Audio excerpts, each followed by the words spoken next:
A Brahmin is sometimes offered land and cows in charity, and thus, for his livelihood, he may act in the same way as a Vaishya, by cultivating land, giving protection to cows, and trading off the surpluses.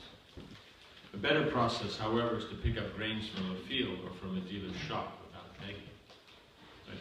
So they're showing the different levels of what one should do, because see, when you're dealing with Pramrita, with the farming, then it's specifically designed for Vaishyas, right? Because the difficulty that Brahmins can do, but the problem is that as a livelihood that one's doing for oneself, is that in Pramrita means that many living entities get killed, right?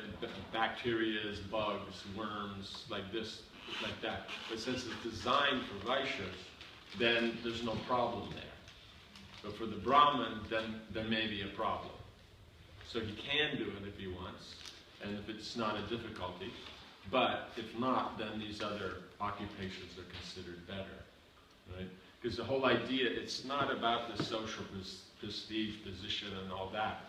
It's about being able to absorb oneself in one's studies and teaching. Because if you're taking care of the cows and taking care of the land, then that's going to take time. And since the main occupation of a Brahmin is studying and teaching, it will take away from that.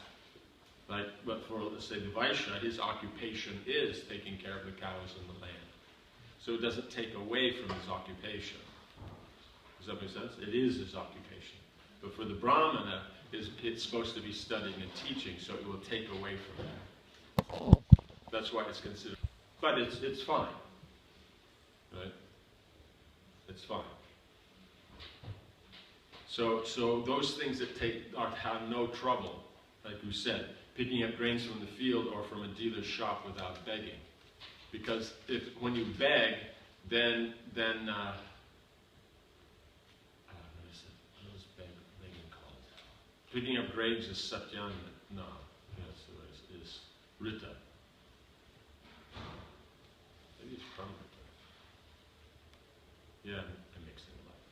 So how do you say it? Begging means you can be insulted because someone may not give. But when you go to the field or to the dealer's shop, then it's unwanted. You're taking it, you're completely free. You're comfortable that no one wants this, therefore I can take it. Right? But otherwise, begging means people may have an ownership of it, and they may not want to give, or they may give with some kind of pride or some attitude of superiority, or so many other aspects are there. Though it's good for generating humility, that's why the brahmacharis go and beg. They don't go and glean from the field, right? Because it's about making them humble. But for the Brahmin, since he's independent, then this is considered the best. Right? And then, if that doesn't work, then he begs. And if that doesn't, then he can do this. Or some, if they want more, they can do a combination. Like that. Like that. It just depends upon how much facility he feels he requires. So in other words, he requires more, then he has to do more occupations. Because one occupation only gives a certain amount. Because when you beg, there's only so many houses you go to in certain areas like this. Text 17. Except in time of emergency, lower persons should not accept the occupation and duties of those who are higher. When there is such an emergency, of course, everyone but the Kshatriya may accept the means of livelihood of others. Right? Because Kshatriyas, their business is to protect. So whatever situation they're in, they're going to do that. Just like Krishna told Arjuna. You go out to the forest, say, I'm giving up this, Kshatriya life, I'll live the life of a simple Brahmin.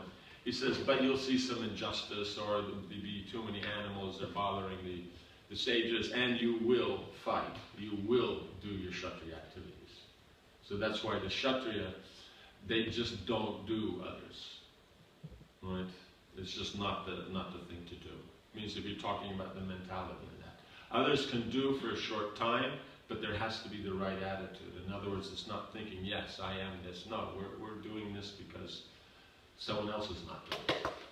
I probably mentioned, in India that we're doing all these Brahminical works and everything like that because the Brahmins aren't doing it. the Brahmins were doing it, then we just have to be Vaishnavas and humble and do simple, things, that's all. We just do our, Harinam and chanting and going to the temple for artik and taking prasad, and we're done, right? But we do more because the Brahmins aren't doing it. So basically like that. Does that make sense?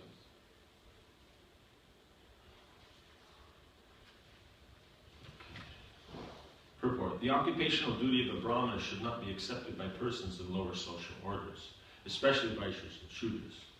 For example, an occupational duty of the Brahmanas is to teach Vedic knowledge, but unless there's an emergency, this professional duty should not be accepted by the Kshatriyas, Vaishyas, or Shudras. Right? So, professional duty means that you're going and you're getting charity for that and things like that. That one is preaching, right, as part of one's sadhana, as part of one's devotional, that anyone can do, because that's devotional service. So we have to understand is that how we maintain ourselves, that's the consideration. Right? Does that make sense? That's then what has to be seen. But otherwise, discussing the philosophy of Krishna consciousness and that's just part of one's sadhana. That everybody does. Right? So we have to be able to discriminate here between varna and ashram, because much of the time that gets confusing. Right? Does that make sense? And how the ashram aspect is the sadhana of the Brahmin and is his occupation.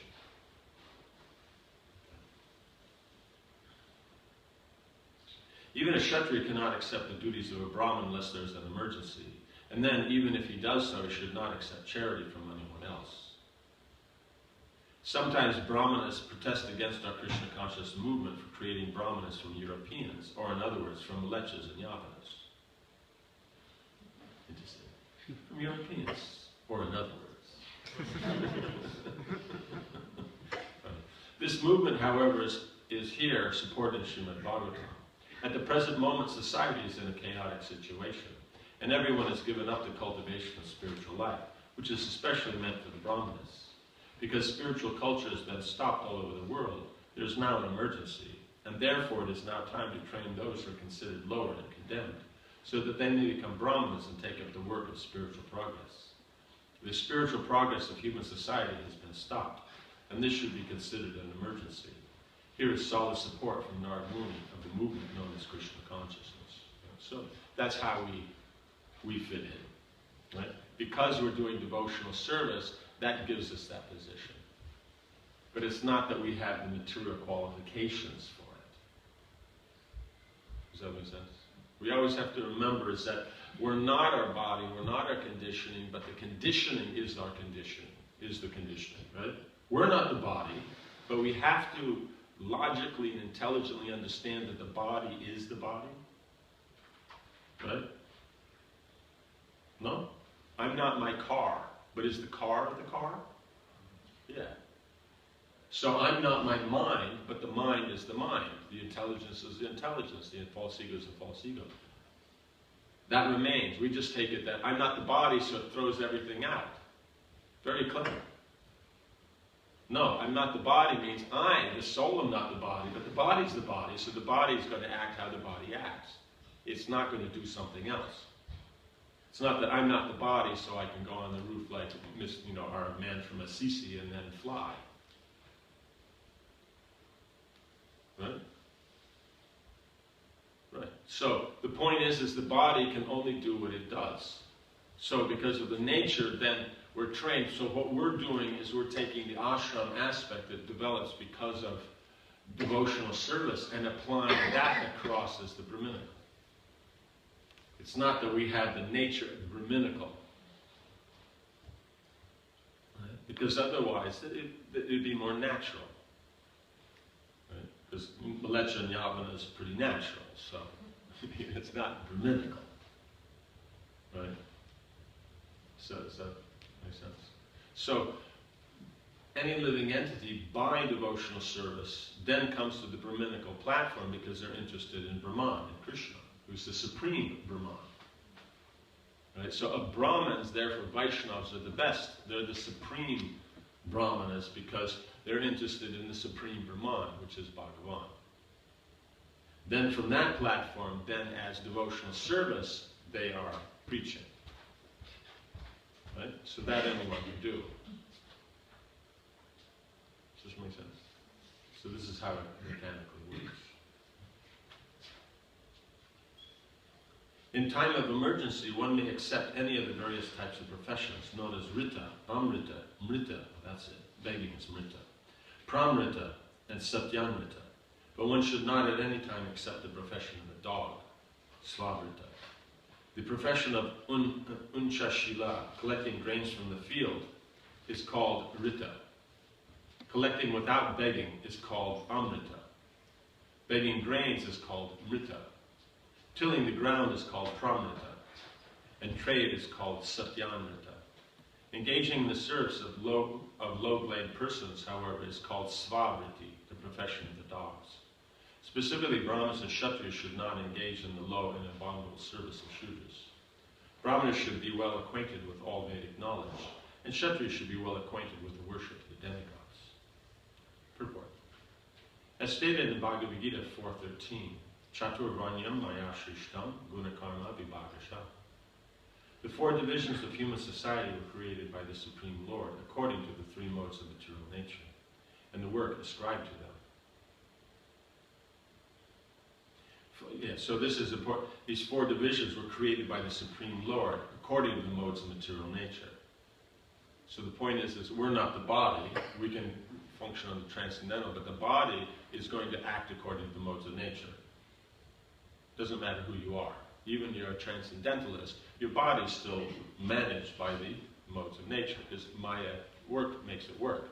But the difference is, as is given, is it's like the example of the cat. You know, is it a kitten or is it a rat? Right? So in other words, for these great devotees, the great saintly persons who are on the transcendental platform, they're not really worried about the body. They're just worried about Krishna consciousness. Maya takes care of the body. Right? So it goes and does everything that it should do because she's taking care of it. So that's like the kitten. But if we're controlled by the modes, that means they're not controlled by the modes, but the body is still managed by the modes. Because what else are you going to manage the body with?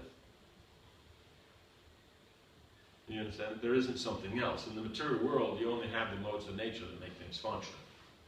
But it's whether you're controlled by them or you're transcendental to them. So someone who's transcendental is not the body, but the body is still controlled by the modes. That means the body still functions according to its natural position.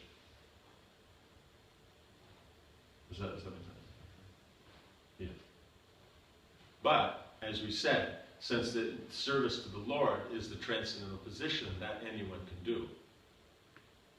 But if you step outside of that, then it's going to be according to your ability. Does that make sense? Someone can have spiritual realization, be able to explain the philosophy and everything very nicely, but that doesn't mean it improves his ability, let's say, cooking or preaching or how to drive a car or how he puts on his clothes. Does that make sense? So that will remain.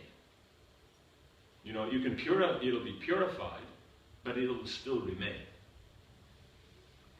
Does that make sense? Yeah. Formally, so we have to understand it's created by Krishna. So this idea is that, we're devotees, we're transcendental. Yes, the soul is transcendental, but not. And that we don't have to follow this, but the whole point is who's made it? Krishna. So where does the thing come where we don't have to follow the authority? We do as we like. Basically, if you go back to the French Revolution, that's when it started. The so-called Age of Enlightenment. That there's a concept that there's such a thing as a secular state. That we can do things that have nothing to do with God consciousness, right? I have my morning program, I have my sadhana, that's I'm a devotee, but the rest of the day, it's secular, it's I'm just being practical, I'm being real. No, that's totally unreal. Real is the morning program. If one doesn't see Krishna consciousness in one's life in the day, that's unreal. But due to illusion, due to the mode of ignorance, ignorance means you always get it backwards. Right becomes wrong, wrong becomes right. Right? So that's the point. Right? So That's why then you have to be very, very careful. Because something that the Vedas are saying, something that Prabhupada's saying, people don't like it, that's because of the mode of ignorance. And we can't pander to the mode of ignorance. You can train, you can cultivate, you can try to present things nicely so that someone in the mode of ignorance can appreciate. But you can't say the position of the mode of ignorance is okay, is correct. That itself is the mode of ignorance. And why would you want to do that? Because you want to be socially accepted. That's the mode of passion. So we notice in here, mode of goodness doesn't even come into the conversation. It's not part of the equation here. Therefore, it's not something to be done. You have to be very careful. Yes? I ask you, many devotees have some their occupation, they are going there something to the karmic world.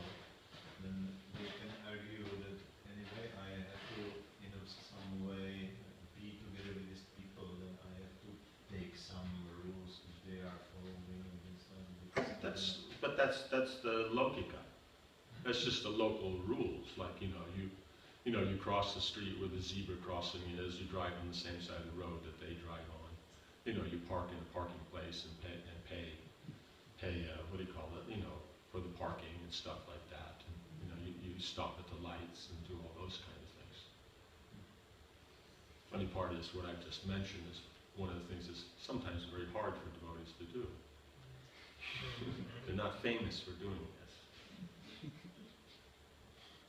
And then they say, oh, we just have to fit in. But then fit in. Fit in. No, but just fit in the way I would fit in. You know what I'm saying? In other words, if someone puts on karmic clothes, what karmic clothes do they put on? Do they put on what fits into the society as an accepted cultured way, or they fit in according to their own modes of nature, according to their own conditioning, and what they like to wear? I remember we were one of the temples one day, and we were going out, and one of the temple devotees, he was wearing his pants and stuff, and he went to find his shoes. Someone had taken them. So he had a second set of shoes, but they didn't match the outfit. Oh, was he freaking out? Totally. I mean, they were black. They could have gone with anything, but he wanted to wear the blue ones because that was just the perfect arrangement. Oh, he was, for 5-10 minutes, totally just freaking out. Couldn't go out and this and that. And so what's that? That's the modes of nature.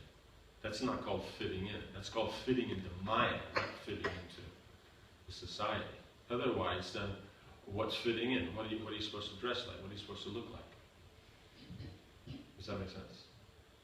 So the point is are we trying to fit in? So what's our motive in fitting in? You know what I'm saying? So we're going to fit in according to how we would be respected, and then respected in which group? Because when we say, the Western culture, which one? You know what I'm saying? It's just like here. Just you go a little bit more to the east, and then your neighbor's over there. You want to fit in with them? Right? Any country, north, south, east, west, do they want to fit in with the guys next to them? No. Do they identify with them? No. So that's what is this fitting in that people are talking about? It's an illusion. What it means is, I'm comfortable fitting into the society where I was, where I grew up. No one goes back and no one goes to something else. You know what I'm saying? They fit in wherever is their condition. Does that make sense? So all it is just, that's how it is. So it's not a matter of, it's a matter of intelligence. And a matter of, okay, what would be out of the society, what would be an accepted generic dress that people would respect? And behavior that they would respect. I feel comfortable. That's all, it's what I feel comfortable in. So my fitting in is what makes me comfortable, not what makes the society comfortable. I'm presenting it, oh, the society is uncomfortable with us, I have to fit in. No, it's, I'm uncomfortable. So you understand? So this is mode of passion. This is not goodness. Goodness is, okay, I'm in it, what you're mentioning. I'm going to work, I have to fit in there. What am I supposed to wear? You know, do they want a tie? Is it casual? You know, is it a suit? You know, what is it that fits in with that scene and would be progressive? So if you're working in a business, the more sharp you dress, the better you'll do in a company. But how many devotees you know dress sharp? Go ahead. If you got 5 fingers on one hand, that should be enough. Knock me out. Go ahead. You got a name? Right? I know 2 that I could say.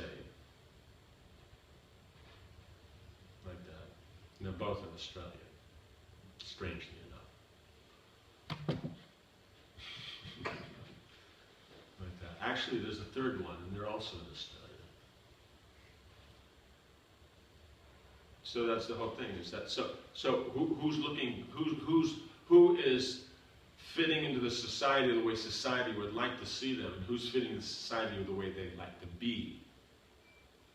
Right? You have to make a balance, of course. You have to fit into the position according to where you're comfortable. But you have to start from authority and come down. You don't start from yourself. Right? So the same principle that Manu gives. You start with Shruti, then Smriti, then the Acharyas, and you know, leading personalities, and then yourself. Then you have to still follow the same thing. Okay, well, what's the accepted, you know, from the authorities in the Western kind of scene? You know, and then so what do I am comfortable with? Does that make sense? You know, it's just like it's mentioned, just like even you're wearing a thing. I was seeing the other day. There's a difference. Means we see people wearing suits, right? Black suits, gray suits. What do you call it? Black, gray, blue, the dark blue. You know, with stripes, without stripes, these kind of things like that. We just think it's arbitrary. But for those who are functioning in that, no, it's not. Depending on what you want to get done, you wear the particular thing. It's a matter of authority and establishing yourself. You wear the blue. You know, it's just, you know, you want to look good and solid, you wear the black. You want people to feel comfortable with you as a person, you wear the browns, the natural colors. So people who do this, like lawyers, depending upon what part of the case they're in, and who they're like when they deal with the client, they wear the brown, or they wear those kind of things, the gray, you know, the natural. When they're making the opening statement and that, they wear the black. When they're doing the final statement, they wear the blue. You ever heard of this? Anyone heard of this? You heard of it. Yeah, so this is the society that we're saying we're going to fit into. Who's fitting in? It's the same with the tie also. Okay. Depending on the tie, yeah, stripes, and whether they're angled or whether there's this and that, yeah. So it's a whole package.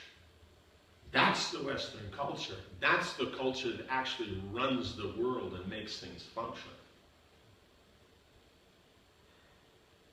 So are we fitting into that? What devotee you know does that? So that's a whole... And what did Prabhupada have devotees wear in the 60s when they wore army clothes? Suits. So Prabhupada knew how to fit in. Either wear a Vaishnava gentleman or a Western gentleman. You know, so that was the concept. So what I'm meaning here is, it doesn't matter what you're wearing, you know. But my point is we're not following the Vedic principle of starting with the authority and then coming down to our position that we're comfortable with. Right? You know, it's just like we start with the Vedic authority on what's the tradition. Now, if somebody wears a shirt, somebody doesn't wear a shirt, someone wears the chadar, someone wears this kind of chadar, that kind of chadar. You know what I'm saying? There's a lot of variety, so the individual finds what they're comfortable with. But it's based on authority. So, you fit into the society based on the authority of the society itself. Does that make sense? And even if you dress according to that, you can go to places that people may think you're weird. You understand? So that's also a point. Then it's a matter, are you fitting into what they want to see you in? Or it's just what you want to be in? I knew one gentleman in Calcutta, high top society. And depending on where he was, he dressed. He comes to the temple, he's in dhoti and kurta, first class, paka, like that. He's out with the businessmen, he's in that particular kind of, they would wear these, what they call safari suits. There's these kind of suits with these pockets in it. I don't know, it's from the British or something. Something you wear when it's hot, it's tropical, like that. Then when he was doing something else, these big charity events and that are more Western, then he'd be in a regular suit. So he would exactly dress according to the situation. He was successful. You know what I'm saying? So that's the thing. We're not dressing. It's not that, okay, we're down there, we're going to deal down in a particular area of town, so we get out our ripped jeans and our chains and everything like that. Okay, then you fit in there. But then when they go to another part of town, generally the devotee wears the same thing. No, he should be wearing something different. Does that make sense? So what would that mean? That would mean you'd have to know, you'd have to make the endeavor, and you'd have to spend money.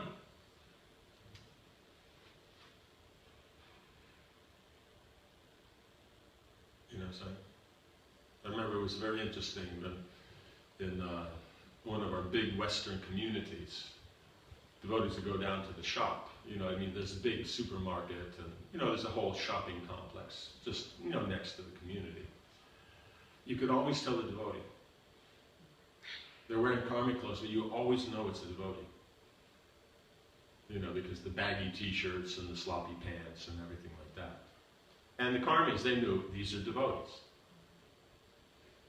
So since they know you're devotees anyway, you might as well wear the devotional outfit. But it's not that they think, fitting in or don't know. Everybody knows who's a devotee. Yes? Even in India, South India, they're using just loom, and they don't have the upper part. In the north, they use the dhoti, and then they have the north, they have the muslim. Ladies are covering hair in the north. So it's even in India, how you fit in if you want to fit in. So does that make sense? So in other words, the principle has to be taken, which is to be a gentleman. Right? Then the secondary is what that looks like. What actually accomplishes it. Not what I feel like, and therefore what accomplishes what I feel like. Right? So what you're dealing with is you have Prabhupada mentions it quite often, but generally it's not something that's caught. You ever heard of the Icha Kriya and Jnana Shaktis? Right? No. Yes. So, Icha Shakti, because these are the Shaktis that make everything work. So the Icha Shakti is Krishna's desire. So Krishna is the Lord of the Icha Shakti. Then Balaram is expansion. He's the Lord of the Kriya Shakti. That means the actual accomplishment of something. In other words, I'm going to accomplish that secondary action, the Kritatva. That will be done by the Kriya Shakti. Right? Does that make sense?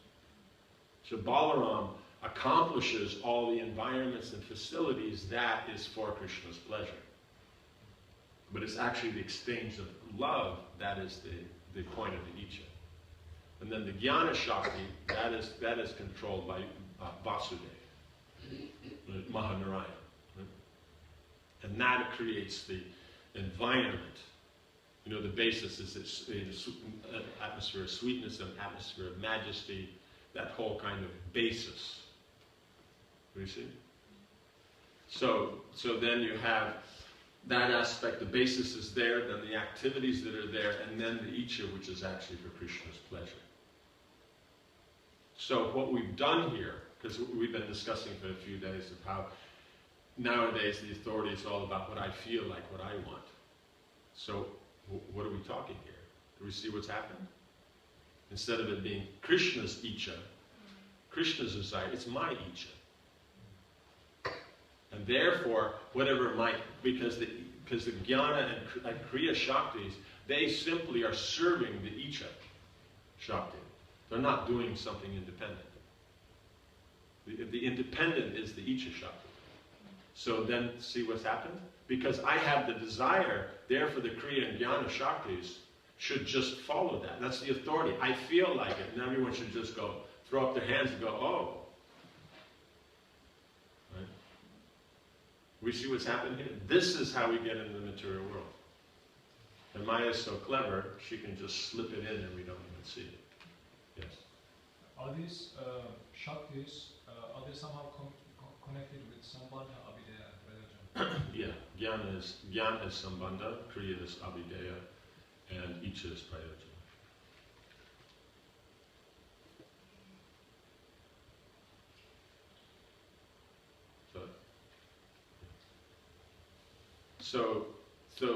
So when you're looking at the energies from this angle, in other words, all these different internal, external, these are all aspects of looking at the same energy.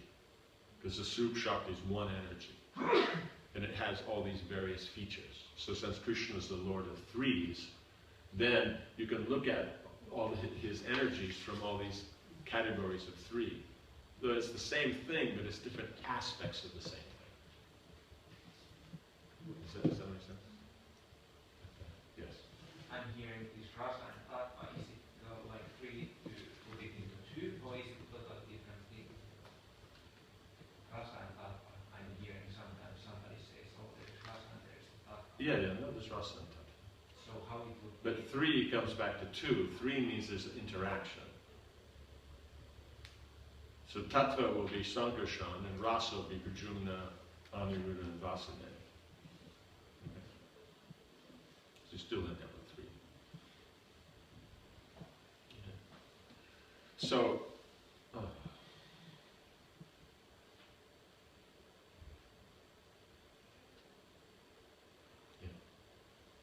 okay, so that's the difficulty. When it's based on people's feelings and all that exclusively, you know, in other words, feelings have to be there because we're people.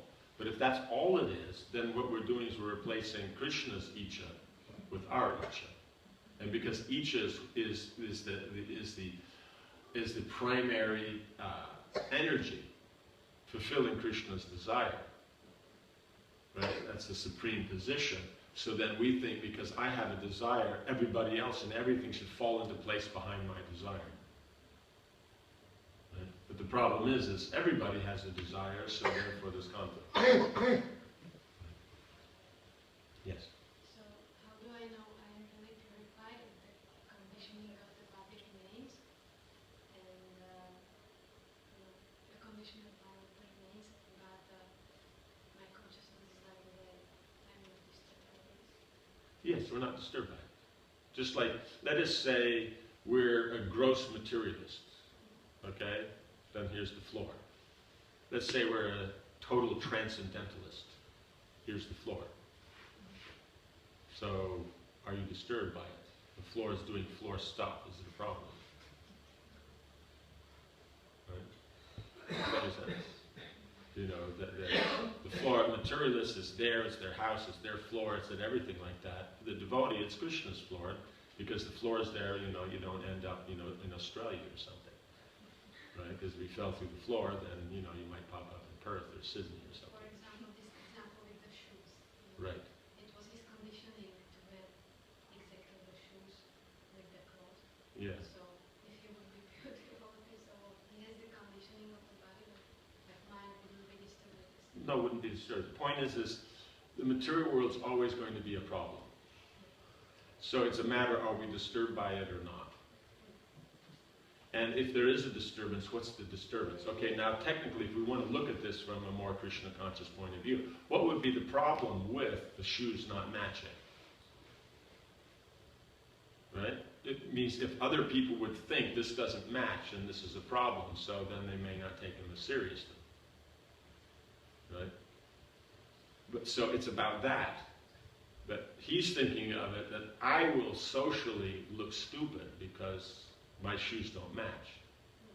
Right? They matched on the level that I was looking at it from. That if you had black shoes, they'll go with anything. So it's fine, but it's formal. And he was a teenager at the time, and formal just doesn't fly. So it had to be the blue ones. So even though the adults would have thought, okay, he looks fine, but the other teenagers would have thought he was an idiot. And he didn't want to be an idiot, socially, amongst the teenagers. But the point is, I think we're going out to the shop to buy potatoes or something, So I mean, it's not a problem. You know what I'm saying?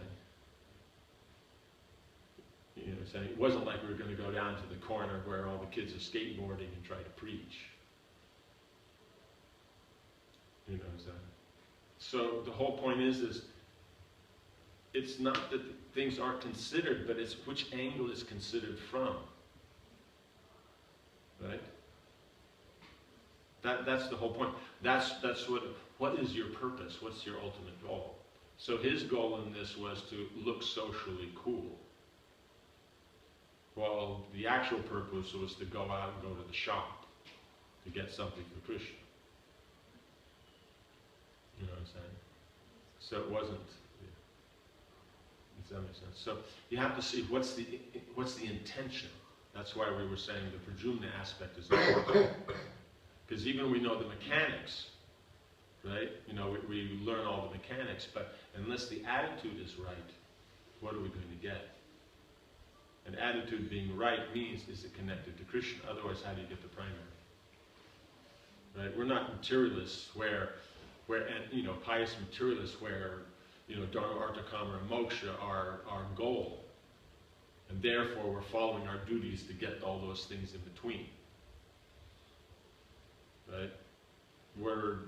That's light years beyond our conditioning. Right?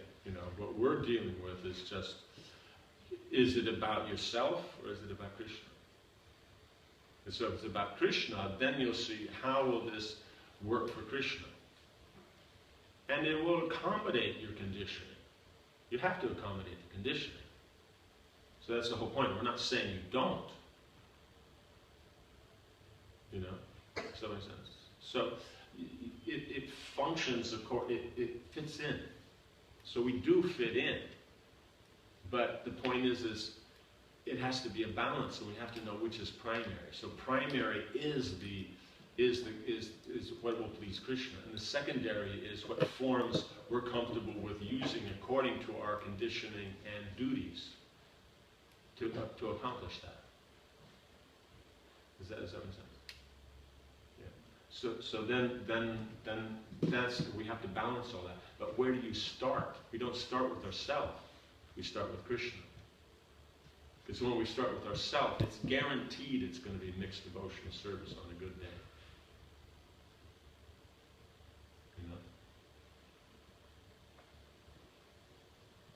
Does that make sense? We start with Krishna and then we see ourselves in relation to that.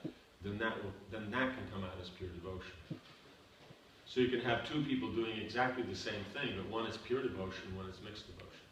It just depends on the mentality, where they're starting from. Does that make sense? We just have to start somewhere and purify. Yes, you have to start somewhere and purify. So even if you're starting with yourself, the point is connect it to Krishna. And then you'll become purified. But you have to be clear that its connection to Krishna is what is the good part. So in other words, the pure devotion is the good part, not the mixed.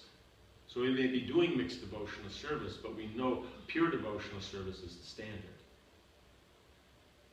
Does that make sense? Let's just say, let's say someone wants to be engaged or try out for the Olympics. Okay. So now, how do they set their standards? By what the world record is, or by what they're doing now? You understand? You have to go by the world record. Otherwise, you know, if the world record in pole vaulting is, I don't know, 16 or 18 feet and you're doing 14 feet, you can't say, well, this is good. You know, it's just not going to work. But he starts at 14 and figures out how to get it up to 18.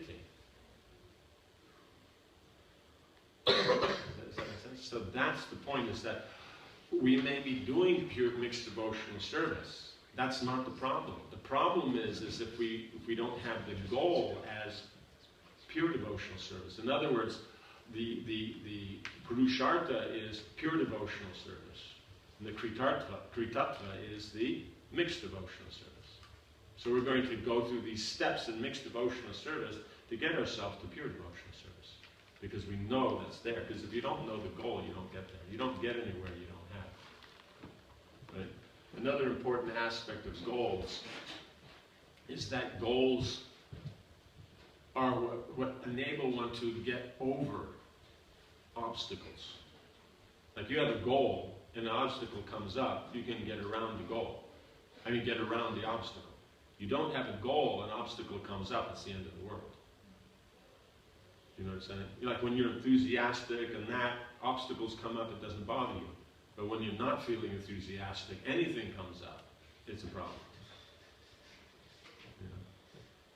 You know what I'm saying? It's the end of the world, right? You know, it's like that. You're engaged in something, you're enthusiastic. Your nose is starting to get a little wet, so you go over to the Kleenex box, you grab the tissue that's there, you pull it out, and it's the last one. So, okay, then you just either fold it up or go find another box. But if it's a bad day, and you go and pull that, oh no, so now, you're ready to go back to bed over a tissue. Right? You understand? So that's because there's no goal. So that's the whole point in goal setting, is because goals then give you direction, and so you're able to function. So that's why also that's the point in leadership, is to be able to inspire, but inspire based on the goal. Because that's you're going to have something sustainable, and that's what you're going to have develop maturity. If it's just a matter of enthusing them, and then they do, and then it's over, and then that's back to normal, then that was partial leadership, in that it was good management. But it wasn't real leadership in that you're training the people what's an actual goal, and so therefore then with time they have that enthusiasm themselves, and they become a leader and are able to inspire others. Does that work?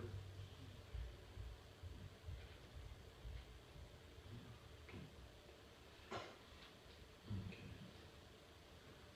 Formally, the principle of dividing human society into four sections, Brahmana, Kshatriya, Vaishya, and Shudra, was strictly followed, but because of gradual neglect of the Varṇāśrama principles, Varṇashankara population developed, and the entire institution has now been lost. In this age of Kali, practically everyone is a Shudra, Kalau Shudra Sambhava. Right? So when we say Shudra, we always have to understand it's being nice, because Shudra is still human. Right? All it means is that Shudra means someone who's too absorbed in the material energy and laments about the situations that come up.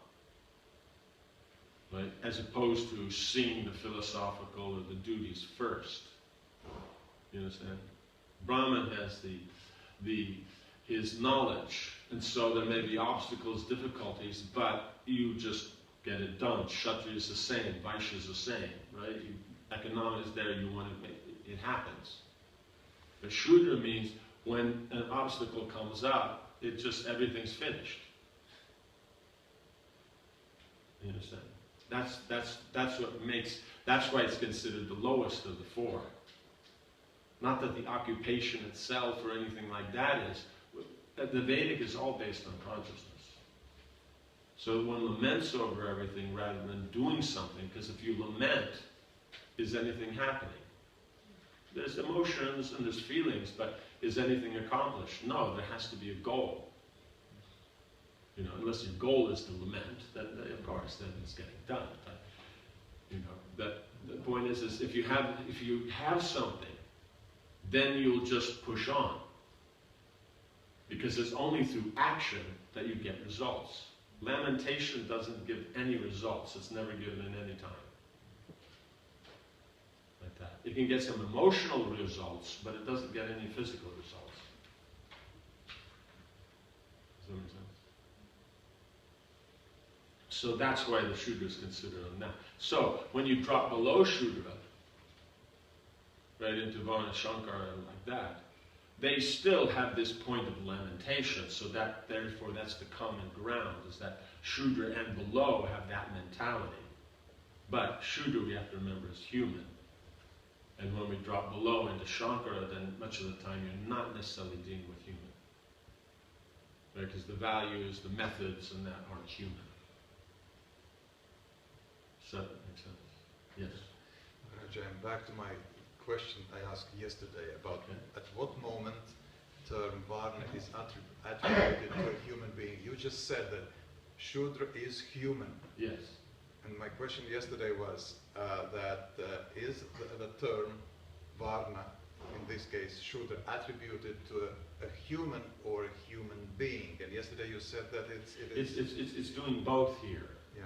Because when we just say generically everyone is Shudra, right? So we know that a lot are lower than Shudras, right?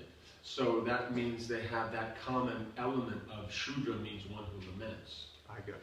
But actual Shudra will be one who follows the Vedic culture, and someone who has that mentality and doesn't follow the Vedic culture, that would be Shankara.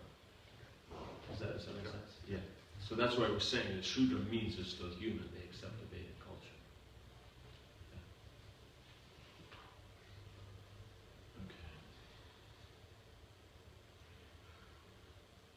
And finding anyone who's a Brahmana, Kshatriya, or Vaishya is very difficult. Although the Krishna conscious movement is a movement of Brahmins and Vaishnavas, it is trying to establish the divine Varṇāśrama institution. For without this division of society, there cannot be peace and prosperity anywhere. And so, without this, as I said, you can't have social peace and prosperity. Because people want peace, they want prosperity, but what is that based on? That's based on the social environment. I have a peaceful environment in which I can be prosperous, right? Gain and safety, right? Let us say, except for a few people, when there's war, is the society prosperous? No. Right? Because there's no peace, there's no guarantee. Right? So when there's peace, then you see, like you've heard this term, emerging middle class. You use that here, right? So, but emerging middle class, they're speaking about it as if it's just now happening. Bhaktisiddhanta Saraswati talked about the emerging middle class. Bhaktividyā Pūrṇa in his works talks about the emerging middle class. You understand? So in other words, when there's peace and therefore prosperity, then a middle class emerges. Otherwise, if there's not peace, then there's only rich and poor.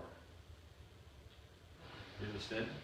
And only times when there's peace, then you have middle class.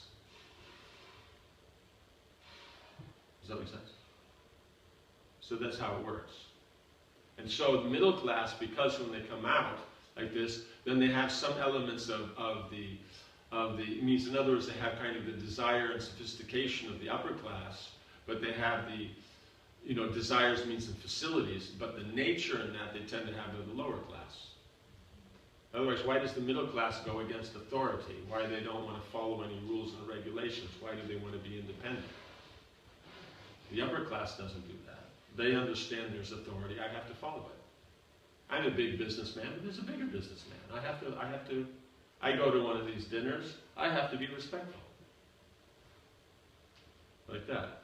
Middle classes, why do I have to be respectful? Oh, that's so false, and that's so, how you say, artificial, and, You understand? These kind of things come out of the middle class. They don't come out of the rich, they don't come out of the poor. You understand? So the difficulty in the breaking down of the society is generally this middle class.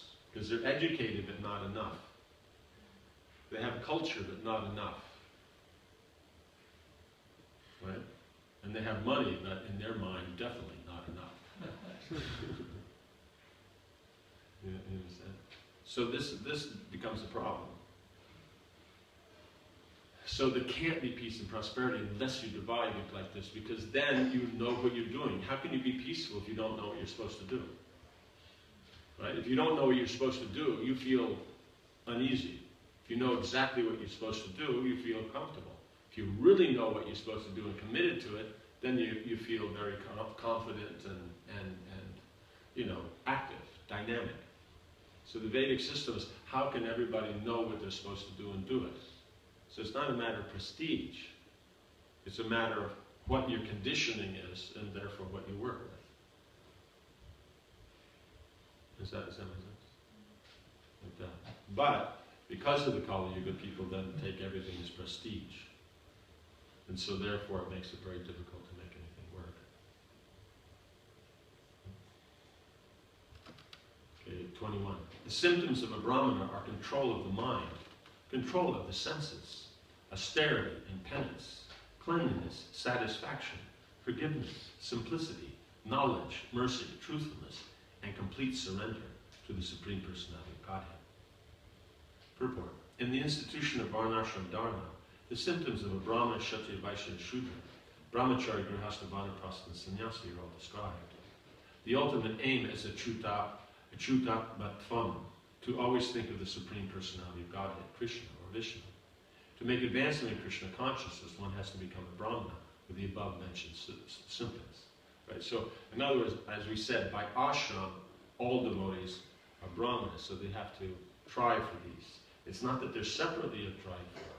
It means that in the performance of your service, you're going to have times when you need to control the mind, need to control the senses, need to be austere, you know, the penance is there. Cleanliness, satisfaction, forgiveness. All these things come up naturally. You practice them when they come up. You don't have to separately practice them. Is that sense? Only my ashram, performing the devotional service. Yes. It means, in other words, through devotional service, we can cultivate these sort of things from the ashram side, because it's spiritual. Ashram means spiritual, varna means social. Then, because that's developed, then we can actually function within the social system. You know, then we can actually take up those. Does that make sense? So here. So, as Prabhupada points out, this complete surrender to the Supreme Personality of Godhead, this achyutatmatvam, that's the most important quality, because of Vaishnava, like that. Then technically, of the next, of a Brahman, forgiveness is actually the main quality. That's brought out, I think, I think Manu brings it out in Mahabharata. Yes. Therefore, if we are not cultivating the Vaishnava attitude, we are not a devotee, that immediately we are pushing to the platform of Varna, which is our nature, this nature. Yes, and the problem is that we push up, it's like this. We can be up in the ashram, right? And that works nicely. And, you know, Brahminical, but if we don't function in that, we move over to Varna, then we find that we kind of like drop below the system. So you have Varna, ashram, and then us. You understand? So that's the thing that we have to be very careful about, is that our ability to function as a human being comes because of devotional service, right? Because when you purify the consciousness, you purify the whole system, right? Because our conditioning is based on the 24 elements, right? So the elements are the same, right? It's not that when you become a devotee, the earth element in your body changes, or the air, or the water, or the mind, or the intelligence, the ego, right? They don't change. It's not that I become a devotee and my eyesight improves, right? You know, before when you were a karmi, you had to wear glasses. Now as a devotee, you don't have to wear glasses anymore. You understand? So, in other words, the 24 elements are the same. But out of that 24, one of them you can change. That's the polluted consciousness, the chitta. That's the importance of samskara. Right? You create good samskara. You start to change the consciousness and how you think. Because when you're dealing with something, you according to the chitta, is how you're going to make your decisions. Right? The manas, or the mind, simply is collecting the information that the senses bring in. Right? But it's the chitta that chooses which of all that information I'm going to deal with. Right? And then then that will engage the intelligence to analyze it, and then based on my false ego, I'm going to make my decision. Yes. Then I don't understand why Prabhupada is, for example, explaining the main meaning of yoga is to control the mind. Yes, but that means the chitta, not manas. So there's two aspects of mind. There's the mind as the element, because see, generally is when we're counting the 24 elements, we always forget about the chitta, the polluted consciousness. But you see in third canto when they were discussing yoga, then he always, every purport and everything's always mentioning all four. So the subtle body means mind, intelligence, false ego, and polluted consciousness. But the consciousness is what's connected to the soul. These other things is we identify with, therefore we work with them. But the consciousness is what's actually ours. So if we purify the consciousness, we purify how we deal with the other 23 elements. Then our dealings will be perfect. So that's why of all of them, this achyutatmatvam is the most important, that full surrender to the Lord, complete surrender to the Lord. If that's there, then our dealing with all the other elements will be perfect. We'll use the mind, the manas, we'll use the intelligence, the ego, we'll use the body made out of the five, the gross elements, the five senses, the sense objects. We'll use all that perfectly, right? The working senses, the knowledge acquiring senses, we'll use it all perfectly. But if the consciousness is polluted, we won't. So everything's about consciousness. That's why it's the International Society for Krishna Consciousness. So of all the aspects, the Brahman is important. Of the Brahman, then this is the most important, and that's the name of our society. So you can see it's about developing that consciousness. That's what we're trying to do. Yes? How should the forgiveness of devotees be like? What should forgiveness be like? Yeah. Forgiveness means people do something that you don't like and you just have to let it go, because how will we see it? Mechanics of it is, we take the lead from Dharma, right? When Pariksit Maharaj is asking Dharma, who has done this injustice to you? And Dharma is saying that would be very hard to identify. Right? Because we could say I'm being beaten by this guy named Kali here. But the point is why is he beating me? Right? He's only beating because of my previous activities and the results of it. So technically he's only an instrument. So he's the external instrument that I can see, but actually what's doing the beating is the modes of nature. And the modes of nature are doing that simply because it's a reaction to my previous work. So technically, I would have to say I'm beating myself. So since we always forgive ourselves, then we can just extend that to others who are simply an instrument for our own, disturbance. And if this instrument is devotee, so we should be also. Don't worry. No, you can't worry about that. You can't deal with that. You have to work on. See, this will be the Varna side. You have to work by the ashram side, because that's the devotee side. The point is that you just have to see from there. It doesn't matter the devotee, not devotee, in that you have to let that go. Right? It doesn't mean in Varna when you're applying things that you don't remember, but it's not that you hold it against it. You just know, let's say you're managing, okay, this guy is not always trustworthy, and he may in this situation or that situation do things that are not right. So you just try to manage it so that that situation doesn't come up. So you remember it, but it's not that you personally don't forgive them. Does that make sense? If all devotees would be like forgiving, Then the world will be a better place. But the point is you can't control all the devotees. You can see, in other words, you can control the environment in which devotees are involved, but you can't actually control the devotees.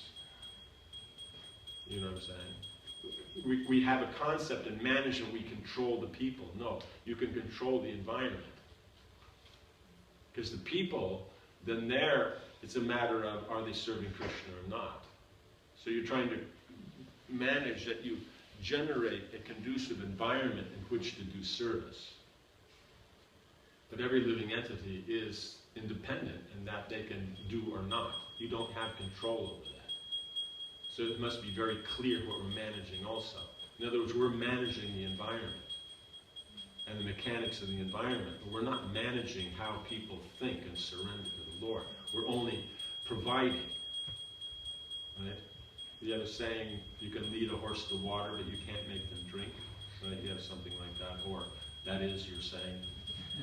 I remember I was in Hungary, I mentioned about the apple doesn't fall very far from the tree. And they said, that's our saying. And I said, okay, so that's how we got it. Does that make sense? So therefore, from your own side, you have to forgive. Because you want to develop love for Krishna. You want to surrender to be dependent on Krishna.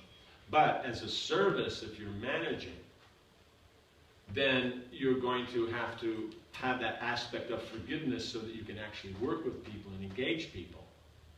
But at the same time, it doesn't mean that you aren't aware of their strengths and weaknesses. Right? Does that make sense? Yeah. So that has to be considered. But that's from the Varna side. But from the ashram side, it has to be given that. Otherwise, it creates trouble. Okay?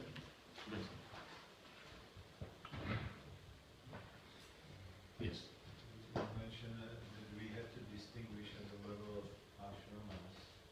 Can you explain some, situation in a practical way by which way we are dealing with the ashramas? Well, just like I said there, is that devotees, their identity has to be within the ashram side. Meaning that, and when I'm saying the ashram side, because I'm saying that's where sadhana and everything is. In other words, I'm a devotee. Right? And then within that, I situate myself in one of the ashrams, because that's the comfortable position to express my devotion as the secondary aspect. And then to maintain that, I have a varna. You understand? So in other words, the devotional is the primary. Then the ashram is where we situate ourselves, and then the varna simply is for maintenance of that.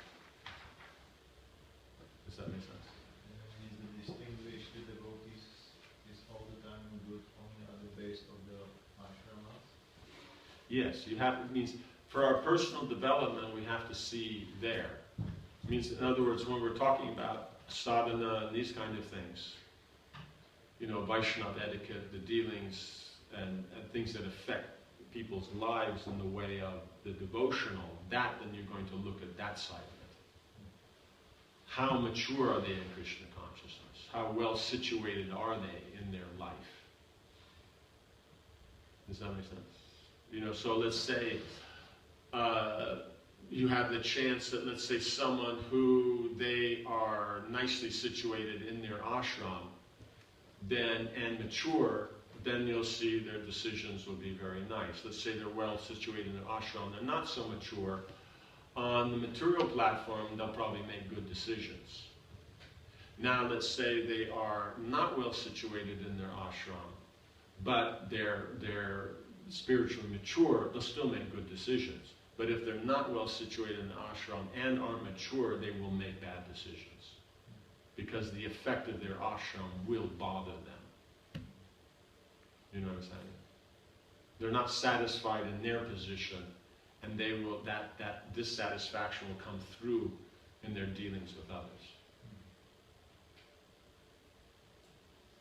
Does that make sense? Yeah, let's say like the man at home feels dissatisfied, so when he goes out and he's trying to do his management, then he'll be overbearing because he's trying to get control, because he can't get control in his house. He doesn't know how to deal with his wife, so he feels comfortable because he doesn't know how to deal with her. And because of that, he doesn't feel he has control. So you'll see he'll be overcompensating on the Varna side. So when he does a service, he will be over-controlling. Very annoying. You know, or in the home, the wife, she's not getting the same husband, he doesn't know how to deal. She's not getting the proper attention and that she requires. So therefore, if she's now doing management, she'll do exactly the same thing, but it'll all be about her. You know, people don't agree, then it's about her. It's not about the point, it's about her. You understand? So it won't work. So that's why if Varṇāśrama is there, then there'll be peace and prosperity. Because if you have a management meeting with those kind of people, it will not be prosperous. Because there's no peace. They can't work together. They can't make proper decisions because there's no peace. If there's no peace, there's no satisfaction. People who are satisfied can make good decisions. People who aren't are going to make it in favor of themselves. Though it won't be obvious because it's on the subtle platform. Because as we said, we've misconstrued what the Icha Shakti is. That it's our Shakti, not Krishna's. So if I'm satisfied, then it's good. You know, just like you have a group, they had a good meeting. They didn't fight. It was peaceful. They came to some. Everyone thinks it was a great meeting. But the problem is anything getting done? That's not looked into. It was a great meeting because they cooperated, which is a good point. It's nice, but it wasn't effective as a meeting because nothing got accomplished. You understand? So what's there? It's about my satisfaction. So they want to arrange meetings so that everybody's more comfortable, more cooperative, more this. So the focus is on how to make the meeting nicer, not how to get more done. Do you understand? So that's what happens is that we think it's this Icha Shakti is about us, not about Krishna. And so these dissatisfaction within Varṇāśrama is what generates this. Through the lack of it. But because it's so subtle, we don't see that. Can I ask for one example? We are now very often very focused that devotees are under any cost satisfied all the time. But generally we can see that nobody is satisfied. It means that we are focusing for this own energy, not for satisfying Krishna. Even though we are explaining to satisfy devotee means satisfy Krishna. Yes, but it has to be about why do we want to satisfy devotees? Even when we say, okay, I want to satisfy devotees. Why do you want to satisfy devotees? Because we want to satisfy Krishna. That's the point. If it's that. But if we want to satisfy devotees because devotees will be happy with us. You understand? Even though the etiquette, it may look exactly the same. But because pleasing devotees pleases Krishna, we will get good results. But because of that aspect of we're trying to do it for ourselves, from that part we'll get a bad result. So mixed means you're getting the good result of the pure devotional service, because devotional service is always pure. But the part that's mixed with it will get a bad result for it. So depending on how great the mix is how great a result we get. Bad. How great and pure we get. Good. You understand? And the main point of good and bad is what we were discussing before, is that are we affected by it or not? Because the material world always changes. It's not that I do devotional service perfectly. The material world will become a perfect place. What we're talking about here is peace and prosperity means that is you could say it's basically, like if we could say your life was 50% peaceful and 50% prosperous, would you consider that good? I'm saying compared to, modern scenarios. Yeah, so that's basically as good as it gets. So That's the Vedic. It's not that it's perfect. It's as good as it gets. Perfection is complete surrender to the Supreme Personality of Godhead. That makes it perfect. Does that make sense? So we have to understand is that we're talking about the Varṇāśrama because it will make it materially better. But that's a secondary aspect because the material world will never be good. It will always have a defect. How much good is there? There will be that much bad. It's just the way it works. That means that if Prabhupada explaining that only pure devotee can see all the living entities in the same form. Yes. It means he's seeing all good for everybody. Yes. Yes. When he's also just seeing them as the soul. See, mode of passion means you see different souls differently. You know, souls from this country are nice, souls from this country are not nice. You understand? That's mode of passion. Or groups. Oh, you know, this group is nice, but this social group is not nice. Or, you know what I'm saying? When you see according to demographic and identify the living entity according to the demographic, then that's the mode of passion. Because then you're thinking the soul is that. But the actual mode of goodness is you see all of them the same. The conditioning is according to the demographic. But the soul is not. That's why then you could preach to anybody. That's why it said this. The Uttamadhikari can preach to anybody because he sees beyond. Well, it's recommended that the Madhyama doesn't preach to everybody. They make this distinction. Right? Those who are innocent or the devotees, you preach to them. Those who are not inclined, you don't. But someone like Prahlad Maharaj, he can preach to his demon father.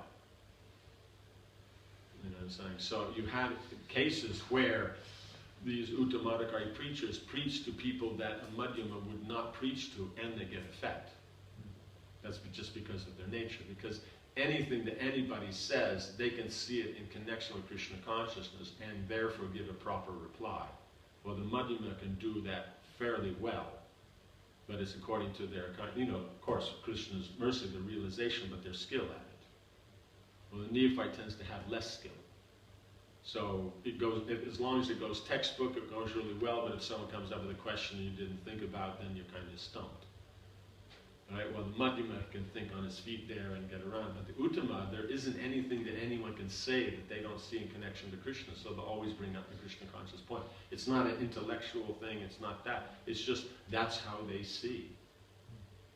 So they don't have to be great scholars, like you see Gorka Shordas Babaji Maharaj. He couldn't read. He'd have books, but he couldn't read.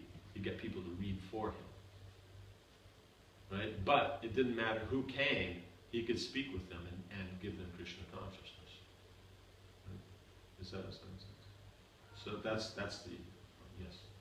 Maharaj, you just previously mentioned that devotional service is always pure, but according to what our intents, that the result will be also bad. It means mixed devotional service means something materials mixed with pure devotional service. Right? So when we say pure devotional service, it means it's just pure devotional service. When there's pure devotional service and material desire, we call that mixed devotional service. You know, it's just, does that make sense? Yeah. So that's the point. So it's not that the devotional service itself is something less. It's that we've mixed it with something, so we're getting two effects at once. Right? If you're just getting the effect of pure devotion, that would be more powerful. But if you're getting pure devotion and something material, because the results are mixed, so you're going to get less. Does that make sense? Because again, we have to understand we're not the center. Because the general tendency is we make ourselves the center. And therefore, we're the authority, we set the standard rather than the acharyas. Just like when we say, someone's chanting Nama Bas, what does that mean? Right? It means it's the shadow of the holy name. But what does that mean? The holy name is a shadow? Or our understanding of it, realization is a shadow? Does that make sense? Because then we're saying, I control the holy name. Holy name is independent. The holy name is Krishna. whether you see Krishna as Krishna or not, that's another thing. But it's still Krishna. So Namabhas is us, not the name. You're chanting in Namabhas. You're not chanting Namabhas. You understand? So that's important, because otherwise it's no, you can't this, that. But the holy name is a holy name. He's independent. That's why you have the guy, we're doing Harinam down the street, and the guy on the other side of the street, you know, with all the punks standing over there and all that going, Hare Krishna, and they're laughing and this and that and joking, and they're all, Hare Krishna, like that. They're all getting, you know, Agyata Sukriti there. Right? Even though they're laughing and they're joking about the devotees and think they're a bunch of idiots, but the point is they're getting Namabhas. Because the holy name is the holy name. And the fun part is someone in that group hears that guy saying Hare Krishna in a derisive way, and he gets the effect in a pure way, and he becomes a devotee. You understand? This is the holy name. It's not us. We too much say, no, but you know, you have one name of the Lord can remove all the sin of the universe. Right? But we're thinking, no, but unless it's pure, and this, and the name can do that. We're the restrictive element. You understand? We have to understand the glory of the holy name. Because otherwise then we say, oh, it's only qualified. Then that means that's the offense against the holy name of thinking it's exaggeration. When you say one name, we mean one name. The guy in the street, the nonsense on the street says once Hare Krishna. In this lifetime, he can't commit enough sin that hasn't been removed. I know, but because we think the material world has substance. No, he's sinful, he's this, he's that. So, no, but in his dream he saw a tiger and then, it did this and it did that, so the guy's a total nonsense. Can I base it on that? You had a dream, and it was a weird dream. So now can I judge everything about your life and how you fit in society because of your dream? Yes? No? No. Why? Because the dream's an illusion. So the conditioning is an illusion. So to get so caught up in this one, this, and that one, that's illusion. So why would we give the material energy so much meaning? Right? That's the whole problem. We think, oh, this one did that, that they're eternally damned, That means, so are we supposed to be mundane like this? Everything's so external.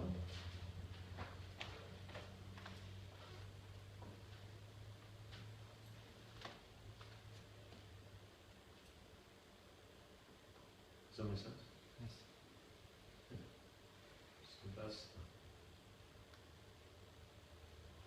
So we have to understand what we're dealing with. That's the whole point of this discussion. One wants to be a leader, one has to be a leader in Krishna consciousness. And then see how to apply that mechanically into management. If one doesn't have that basic faith in the holy name and the devotional process as the primary element, then what are you leading? You know what I'm saying? I mean, who's that big? You know what I'm saying? Big something. Who's that big? One or two can move a little bit here and there. So the whole thing is you understand Krishna, then everything works perfect. Because if we're going to go by our material qualification, who's got qualification? In India, a standard solid businessman has 10,000 people that work for him. That's standard. And the ones that are bigger have more. But I mean, saying a good solid business, he has got 10,000 people working for him. In the West, how many businessmen have 10,000 people working for him? Probably not a lot. We're talking about it's his business. We're not talking about a corporation where he's a CEO and there's a board. And we're talking about he owns a business. It's his business. And he's got 10,000 people working for him. This is not an exaggeration. And that's the standard in India. You know? Who in the West have you heard of that's got that much? Huh? Nokia. Okay, Nokia. But is there one guy that owns it? No, so that's the whole. So, how big are people? What is their qualification? You understand? Yeah. Can I ask one more question? Like how we develop faith in the holy name? How to develop faith Yeah. means we use the intelligence, right? Proper association, and we keep good association, and we use our intelligence. Because by intelligence you can see, okay, this is correct. You know, in other words, Krishna consciousness is the correct thing. Illusion is not. And then by good association, by practice, then it all develops. In other words, faith develops by Krishna's grace, by Krishna's mercy. That's why it's called causeless mercy. It's not that we did something to deserve it. You know, I bought my Bhagavad Gita, I deserve faith. You know? So in a sense, no, as you please Krishna, you get faith. Right? So, and you please Krishna through the devotees. So serving the devotees, working with the devotees, that makes sense. Makes sense? Yes. Maharaj, I just wanted to check if I got it properly. In that given example, when the devotee takes care about another devotee just to get appreciation, mentality is the same when the devotee serves Krishna to be happy. No, the mechanics are the same. Mechanics are the same, the mentality is different. But see, the mechanics are Shankarshan. yeah, The mentality is Prajumna. So in other words, Prajumna defines your ultimate goal. Sankarshan defines the shorter goals. but mentality in that term that anyway, I want something, an end result, I want for myself in both cases. Appreciation or happiness. No, one is I'm pleasing Krishna. It's Krishna's happiness. Yeah, but I'm pleasing Krishna to become happy. So that's mixed devotional service. Yeah, this is my point. This is what I said, that mentality is... Yes, but one is a higher mixed devotional Yeah, service. yeah, but the principle is that... Yeah, if it's about ourselves, it's mixed. Yeah. If it's just about Krishna's satisfaction, then that's pure. But, and in both cases, if I'm trying to please a devotee, then naturally he will appreciate me. So if that's what it's saying. Is that if you're doing the top, the others automatically come. And the same with Krishna. Yeah. The point is if you're taking care of the spiritual, the metaphysical and the physical are already taken care of. Because the spiritual is going to affect the metaphysical is going to affect the physical. So if you have pure consciousness, then the subtle body and the gross body are automatically taken care of. Does that make sense? Therefore Because the mechanics are the same. So what we're talking about is elevating the consciousness. Technically we're not actually focused on the mechanics. We're only mentioning the mechanics because we think the mechanics are so important. If everybody was totally absorbed in pure devotional service, you don't even need Varṇāśrama, because everyone's Paramahamsa. But we do notice that with a focus, let's say, these days on community, community means individuals who require material facility. So since you're dealing with material facility, you want to use Varṇāśrama to structure that so it goes very peaceful and prosperous. Right? But if everybody could just sit down and chant Hare Krishna and wouldn't worry about anything else, you don't really need any structure. You understand? So that's why you could see, you know, that 60s, early 70s, you could function without Varṇāśrama, because everybody was just basically working on the Paramahamsa level. Though the realization wasn't, but basically the faith and commitment was. But as soon as they expand and people want position and facility and authority and all these kind of things, then immediately you have to introduce Varṇāśrama. Because that structures it. You know what I'm saying? If everyone's just sitting around and chanting, you know, then, and not worrying about eating, you don't need a kitchen. But if people are worrying about eating, you need a kitchen. Because it structures it. Right? Like Madhavendra Puri, he's just sitting and chanting. And Krishna himself personally comes and brings some milk. Right? You understand? Because Krishna will take care, but he'll take care how he likes to.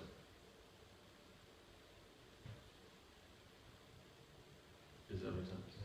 Yeah. So we will, but we want it to be how we want it. Just like it's just like this. The parent, when they're taking care of the very small child, what does the child eat? It eats when it needs to eat, but it eats what the parents give it. Right? But as they grow up a little bit, then, you know, so they're going to be taken care of, but then the kid would rather have something else. Right? They're hungry. What do they want? They want some sweets. Right? And if it was up to them, they'd just eat sweets all day. Right? But if it's up to the parent, they're not going to eat sweets all day. You understand? So that's the thing, is we want all the material facility and everything like that. But Krishna will give what we require.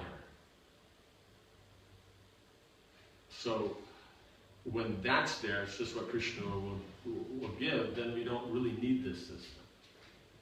But when we want something specific, then you have to fit in. Does that make sense? So when you're dealing with and because as a preaching mission, you're always going to be dealing with those who are just coming into Krishna consciousness. So they're going to be starting where that social element is important. Therefore, as a society, using Varṇāśrama becomes important. Right? Does that make sense? From that side.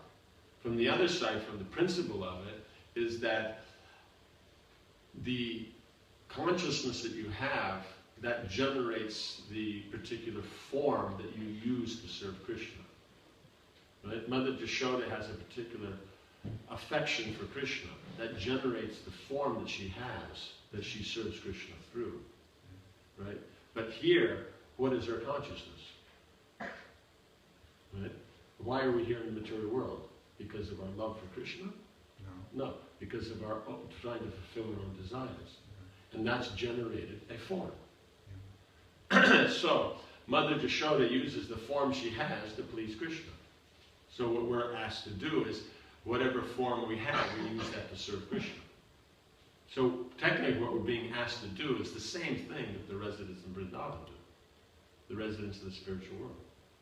We're just being asked, like Mother Yashoda uses her form in Krishna's service, we use our form in Krishna's service. How it's been generated is opposite.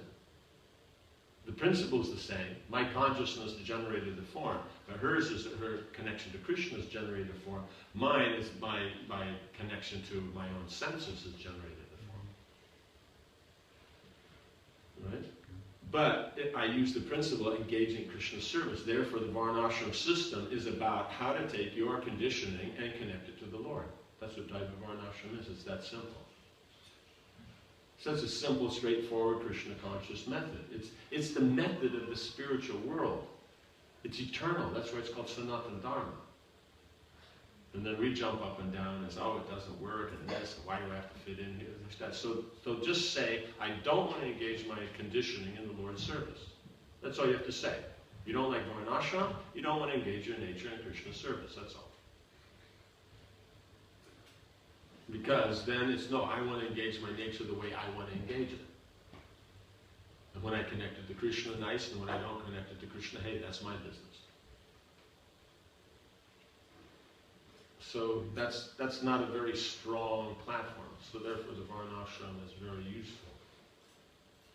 Because we have material desire. And it's such a perfect system that when you transcend material desire, it still gives a nice form to function within.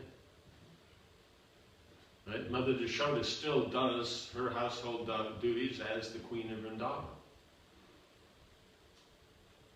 Right? Cowherd boys do their thing, cowherd men, cowherd women, the gopis, the cows, the grass. Right? The grass is not going, hey, why does everyone walks on me, this and that. I want to also, go out and dance with Krishna. I mean, they don't say that. They're happy to be grass. So that's the whole thing, is it's so perfect that the system works for picking one up from the material world, situating yourself in goodness, but when you get to pure goodness, it still functions. But on the material side, one will give up so many things if it's not necessary. So how much is necessary, you keep. Right? So let's say someone becomes a Paramahamsa as a Grihasta. He still keeps the form of the Grihastha ashram.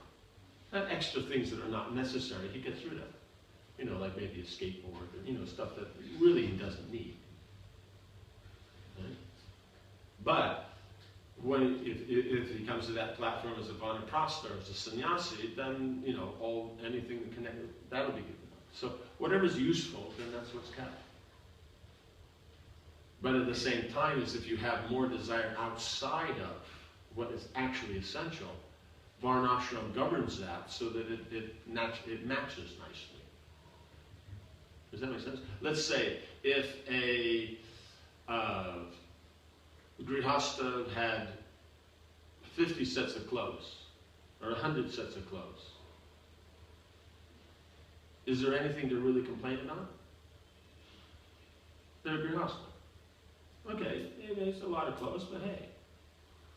I remember my father had 30 pairs of shoes. They all looked the same to me. But somehow or another, to him, they were different. They had 30 sets of pairs of shoes. What do you do with 30 pairs of shoes? I had one pair of shoes. So, but as a Grihastha, who's going to complain? But now, as that Grihastha, let's say he becomes more advanced, he may find out, actually, I only need 10 sets of clothes. So then he'll either get rid of them, give them in charity, or do something with them, and then he'll keep 10 sets. But still, 10 sets is a lot. He's a Grihastha. He needs for various occasions, various situations. But if he's a brahmachari, then he has 2 sets of clothes, 3 sets of clothes, and then he's good. And they're all the same. Yeah. Like that. So you just keep it down to essentials. So it works. It can accommodate more. It can accommodate non-essentials. But at the same time, it can also accommodate, bring it back down to essentials. That's why the Varṇāśrama system is so perfect. So this tendency that individuals see fault in the Vedic system is because they just don't understand it. It's the most sophisticated, most perfect system because it comes from Krishna. As stated in Bhaktividyā, Chaturvarnya Maya Shishtam Gunakarma Vibhagastam. The 4 divisions of human society were created by the Supreme Lord, according to the 3 modes of nature, and the work ascribed to them. Right? The modes of nature, they have their nature. What they do, goodness, passion, ignorance, they have work ascribed to them. And so therefore, then the Varnas, then they have the work that's ascribed to them because of the modes. Right? Brahmins in goodness, Kshatriyas in passion and goodness, Vaishyas in passion and ignorance, Shudras in ignorance. These are the predominant modes. Does that make sense? So it's what's predominant. It's not like the floor. What color is the floor? Color? Yeah.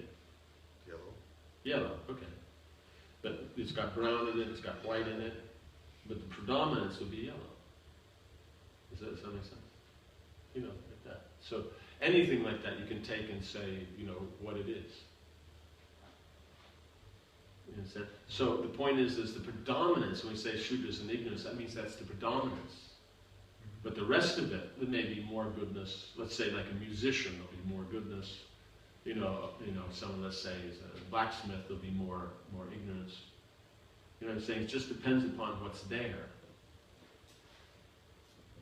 Does that make sense? So they themselves, they have that within their own personal character and everything like that. So then it comes to the point where they're transcendental, but the conditioning still works by those modes. So they still do the work that they do. But they're able to see Krishna and do everything connected to Krishna. So therefore, it's a perfect system. So it's a matter of understanding the system and appreciating the system. Then one can apply it. Why is it during the conversation that principle of watering the roots or reaching the higher that then fulfills lower, it's so obvious, but why it is so difficult to apply this principle during one's life? Because we don't see one as, yeah, I mean, there's knowledge and then there's practice of that knowledge. That means it's just like anything. Let's say business, okay? Buy something cheaper than what you sell it for. Would that kind of sum it up? No, to get profit. Yeah, to get profit.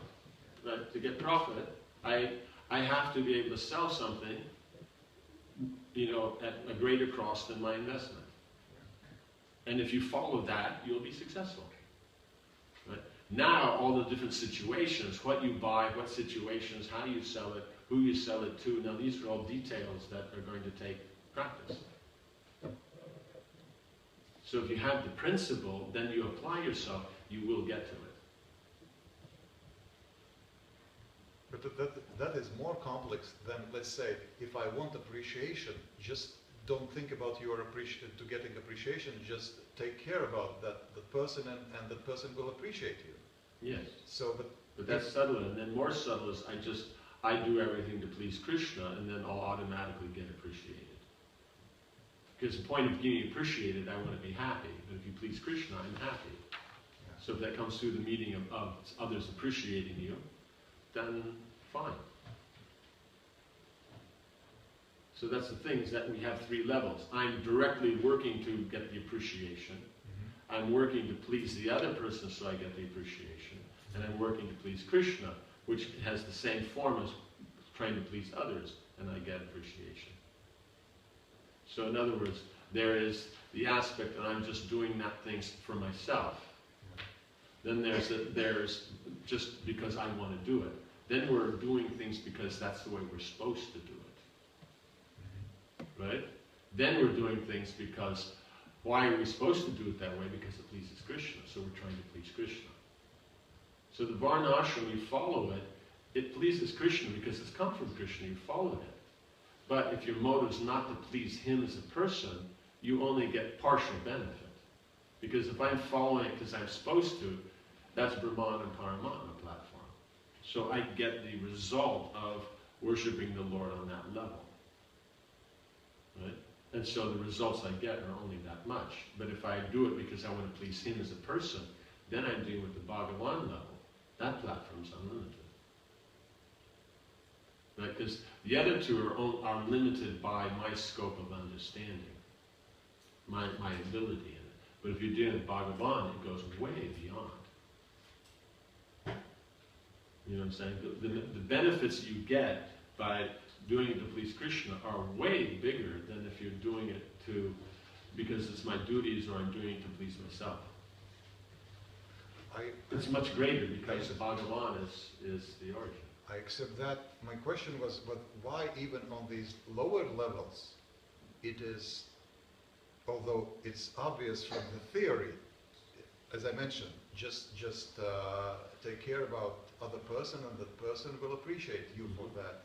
why it is so difficult. And we put it, I want appreciation on the first level. Yeah, but because it's lack of, how you say, development.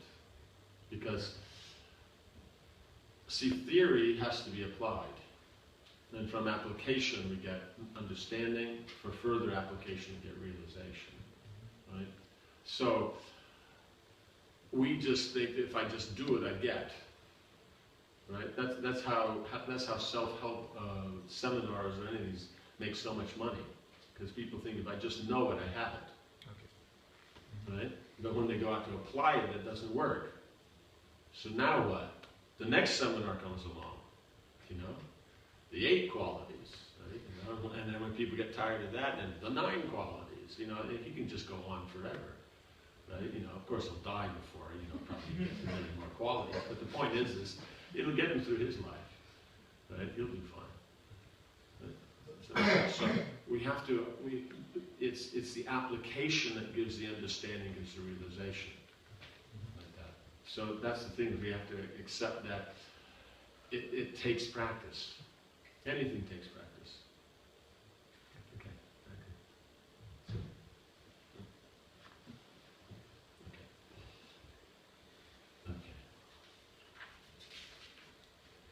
To be influential in battle, unconquerable, patient, challenging, and charitable, to control the bodily necessities, to be forgiving, to be attached to the Brahminical nature, and to be always jolly and truthful. These are the symptoms of the Kshatriya. Somehow or another, these ones always get lost.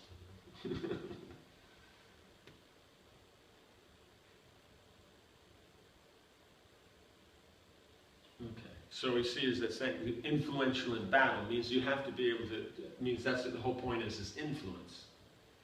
Means whatever it is, if it's an actual battle or if it's you know in a meeting, political, you have to be able to have influence. How you'll have influence, right? Unconquerable means you know that this is correct because this is what the Brahmin said, this is what Shastras say, this is what pleases Krishna, so you're going to do that. You're going to be fixed. So that's the things that can't be wavered. Right? Patient means it takes time. Like I mentioned once, it was very interesting. I saw over 5 years in the GBC meeting, this one devotee brought up a subject matter. It was unanimously shot down. No one liked it. Unanimously. This is like crazy. Then, you know, they gave all the points and that, and then he worked out how to rephrase everything so that people could understand it better. Next year is, you know, basically, you know, shot down again, but, you know, a few people could understand a little bit. It went like this. After 5 years, when it was presented, unanimously accepted. That's patience. It took them 5 years, but they got it done. From unanimously, no one liked it, to unanimously, this is great. That's patience. So that was good. Challenging and charitable. So it means how you say it? Charitable is because the point is if it's about protecting and being kind, then there's always going to be the aspect of sharing. But it's not just a sentimental sharing. It's according to what people actually require. Because the government requires a certain amount to run. So if the government doesn't have, you can't. So there's a certain amount you give. But once personally, then that's another thing. Personally, you can give away everything. That's the thing. The government needs a certain amount. But you personally can give away everything. So this is something unique. Because you see, Vaishyas are supposed to be charitable, but they can't be that charitable. Because the Vaishya will never give charity where it may be bad for himself personally. While the Kshatriya can. Right? Because he's only having facilities because of its application in governance. But if he's not doing governance, what does he need anything for? That's why then he has to be attached to the Brahminical nature. Because basically Kshatriyas are Brahmins who just have that mode of passion and, you know, want to make it happen. Like that. That's the uniqueness there. to control bodily necessities, because if you can't control the bodily necessities, how do you get anything done? Right? You know, you're in a meeting, you step out at that moment and go to the bathroom, then, you know, at that point, then everybody, okay, he's out of the room, you know, and then when you come back in, you find out, you know, everything's changed. You have to be able to control everything. You don't eat, you don't this, you don't that. You have to be comfortable with that, because that's what's required to get things done. To be forgiven means, because otherwise that means personally, as we mentioned, as far as the government goes, then you know someone's nature. But then personally, like I said, that the king, if a citizen comes up and blames him for something that goes wrong, he doesn't feel bad about it, because he's supposed to protect him. So why is he feeling bad? Because he's not protected. Just like Arjuna, when that Brahmin came and said, you know, what are these kings doing? They're all useless and this and that. And Arjuna asked, why, what happened? You know, my cows are being stolen. You know, here are the great core of the kings, and my cows are being stolen by bandits. You know, 10,000 cows. This isn't like one guy comes in, steals a cow, and runs off. This is 10,000 cows. That's organization, right? That's organized crime, right? You know, you know, to get away with 10,000 cows, that's serious, you know. You know, so he's coming blamed, but Arjuna doesn't say, hey, we're the kings, you can't speak like that. It's no, he's a citizen, so therefore, okay, so I have to correct this. You know? It's just like, let's say the baby is there and is upset with the mother, and the baby's beating the mother. Does the mother care? Is the mother going, what, you can do this, you're my baby, I'm the mother, how can you beat me? No, she doesn't. So that's the hope, that's the meaning of forgiveness. Like that. To be attached to Brahminical culture, we mentioned, to always be jolly and truthful. So, point is truth means it's based on Shastra. That's the actual truth. But you are intelligent that you don't say facts based on Shastra to the wrong people. See, that's the difference. The modern is truth means facts, but actually truth means Shastra. Facts are reserved for who deserves to know particular facts. That's just the way it is. People can jump up and down and say how they like, but certain people deserve to hear certain facts and certain people don't. It's just the way it is. They have qualification. You can't tell all the facts to everybody. You know, it's just the way it is. So that's where your diplomacy comes in. So you have to know what facts to tell who. But everything's based on Shastra. Everything's based on Shastra. So that's truth. And jolly means that, you know, because you always have a goal, you always have something. So therefore you're always confident, you're always comfortable. It's only when you don't have a goal, then you lose direction. The kings have to have very long-term goal. You know, they're supposed to, in other words, if you're supposed to be maintaining the citizens, then it's always about that. So anything that comes up, you deal with it. That's what I always found very interesting in many times dealing with good managers, is that something comes up, I go, oh man, this comes up, and this is crazy. And that kind of thing is like, well, why are you saying that? It means, management means things go wrong, and that's what you're doing. You're taking care of, you're correcting what's wrong, right? And so, why there's an anxiety? You know, remember there was a flood in Mayapur, and then, you know, all the gardens and everything like that, and they're saying, wow, you know, we lost all these nice gardens and this and that. And then the manager turns to me and goes, why you lament for something you have no control over? We don't have control over the flood. So the point is that when the flood goes down, we fix it, that's all. So we just, you know, wait until the flood goes away. You know? And so then it's like, you know, it's a very different mentality, very far out. So they're always, you know, saying the good point, because the point is now there's something to do. You know? So very different. So that's the things, the mentalities of these are all so different. You know, the Brahman, Kshatriya, Vaishya, Shudra, but they're all compatible. That's the whole perfect thing. You know? They're all compatible. Like they had a table setting, right? You know, you have these, you know, the taller glass, the shorter glass, you got, you know, varieties of knives and forks and spoons and plates and all that and that. But each one is totally different than the other. Right? But they're all compatible. But you have to know what does what.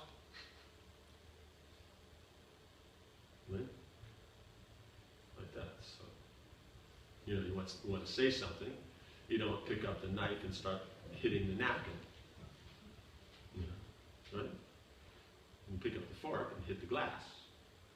Right? So like that. Yeah. Okay. These are the symptoms of the Kshatriya. Being always devoted to the demigods, the spiritual master and the supreme Lord Vishnu. Endeavoring for advancement in religious principles, economic development and sense gratification, dharma, artha, and kama. Believing in the words of the spiritual master in scripture, and always endeavoring with expertise in earning money. These are the symptoms of Vaishya. Right? So why are we talking about all these things here is that they have this faith in all these things. Because where does profit come from? Good work or bad work? Good work. Good work is defined by what? Religion or irreligion? Religion. So therefore, Vaishyas like religion because it's prosperous. You understand? So they will always think along that line. Right? So here, because they're attached to Brahminical culture, the Kshatriyas means they see things on that platform. The spiritual, the metaphysical, you know, the rules and regulations. But here it's about that there's always that kind of external view of all these devotees. Like you go to the Vaishya's house and have a nice altar, they'll have nice this and that, they're going to take care of guests, they do everything very nicely like that, because that's the prominent thing they have to do. Because other than that, they're doing business. Right? Does that make sense? But the Kshatriyas, they're basing everything they do upon what the Brahmins say. But here it's that they always have to be devoted to, means it has to be that form, that external show. Because then that makes it, because business means it's about the external show, right? You want the money, right? And you should be able to see it. So therefore you should be able to see that endeavor into religious activities. Does that make sense? Because that will, as we said, there always has to be the balance. Right? You know, because if you don't have that balance, it doesn't match through the whole thing. You can't. It's hard to maintain the mentality. Okay, how are we doing here? Okay, I think we'll stop here and then start a little bit, and then continue with these details.